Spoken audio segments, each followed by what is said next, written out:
All right, well, Aviva Canada is sounding the alarm that stolen vehicles are being resold to unsuspecting customers. That's happening right here. A recent investigation shows that although most people think their stolen vehicle is long gone overseas, your missing car could pull up next to you at a stoplight and be owned by a perfectly honest driver who doesn't realize they've purchased a stolen vehicle.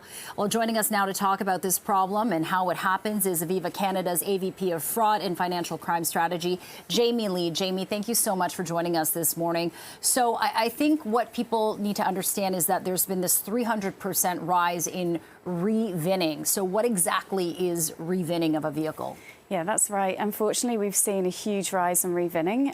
So what re-vinning is when a vehicle's stolen, we actually see criminals now are using cloning VINs from other vehicles. So it may be your own vehicle they're cloning the VIN from, or they're using a fictitious VIN to put onto that stolen vehicle, and then they're reselling the vehicle back into the market. So you may not know that you've actually purchased a stolen vehicle.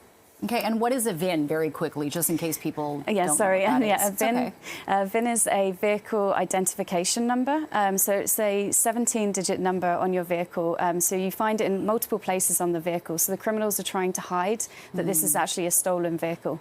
It's really, and it's quite deceptive because, like you say, if they can sort of replicate them, etc., you don't know you're driving it. So what are companies, insurance companies like Aviva, doing to sort of address this issue of cars not only being stolen from home, but also being sold right here at home too? Yeah, so we're trying to make the public aware. So we actually have tips on our aviva.ca site, so to inform people of how they can identify if they're actually purchasing a potential stolen vehicle. We have also been working hard with the MTO, with government, with law enforcement to really try and tackle this issue and take down some of these organised crime groups.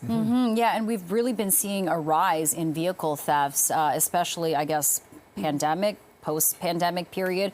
We reported on a story today of a woman whose truck was stolen one time and then another attempted robbery. Why is there this spike in vehicle theft, do you think? So we're really seeing, actually, it's a multitude of things. So unfortunately, some of the vehicles don't have some of the best anti-theft devices, and criminals are actually working out how to overcome what manufacturers are putting in the vehicles. Also, it's easier for them to export vehicles because CBSA are really focused on the import of vehicles, so it's that part of it as well. And then the price of vehicles is going up, so they're actually selling these vehicles overseas for a lot more money. And you talked about some tips, Jamie. What are some of the tips that we would find on your website, but you can perhaps share with our audience today who may not check? Yep, so we would recommend that you always check who you're buying your vehicle off.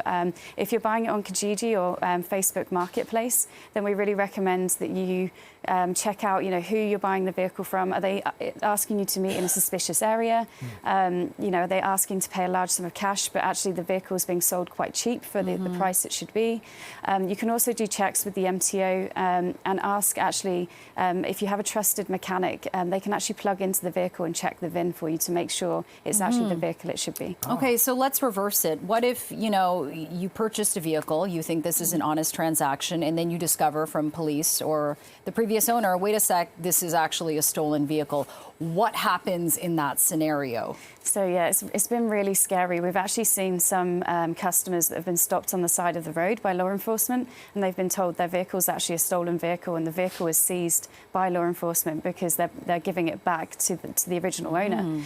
So, unfortunately, these people are out of pocket right now. So that's why it's really important we get the message out there and we work with customers to try and support them through these difficult times. Well, Jamie Lee, that is pretty interesting stuff. And, the way the market's gone these days, it's so hard to get a new car, so people are turning to you. So this is really timely information. I appreciate you joining us here this morning on CP24 Breakfast. Thanks for this. Yeah, thank you so much. Thanks so much. I appreciate the chat. Okay, Thanks for good to chat with you. Yeah, Thanks. absolutely.